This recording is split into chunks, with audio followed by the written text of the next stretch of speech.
Well, we are back with our continued coverage of our First Alert Weather Day as we are keeping eyes on those conditions all across Michiana. Yeah, we try to keep our eyes on it, although it's been tough with the wind. And remember that the temperatures still aren't that bad. It's 28 degrees outside right now, but it feels like it's in the single digits to teens, and it's going to get much, much colder. So Alex Almanza up north of the border where it's been snowing more heavily. And Niles, how's it going up there?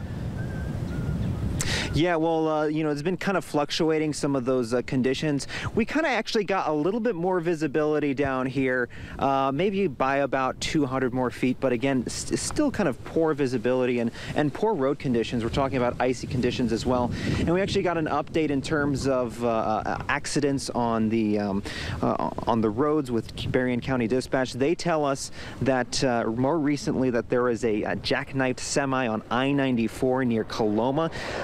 Other than that, there are still some slide-offs happening on the roads, and things like that. But the overall message that dispatch has been telling us is that they hope people stay off the roads if they don't have to be. Now, of course, if you have to be out in these conditions, take it slow, increase your following distance, and of course, instead of slamming down on the brakes, you kind of want to tap on it and increase that distance as well. And that kind of makes a whole, I guess, a whole difference because once you involve ice.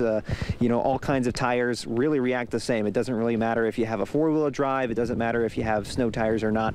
They're all really going to react the same way. So message here is really just take it slow, take it easy, plan ahead. If you have to be somewhere, plan that out well out in advance. But glad to hear we haven't had any major accidents and people are taking it safe.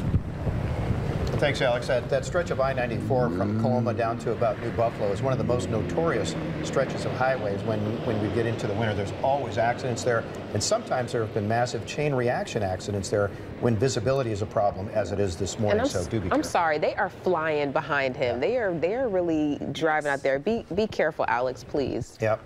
Keep your speeds down and watch for that. Minnesota, that stretch you mentioned is really bad. The other thing I would say is if you have anti-lock brakes, that old advice about tap the brakes is a little different with the anti-lock because the advice is stomp and steer.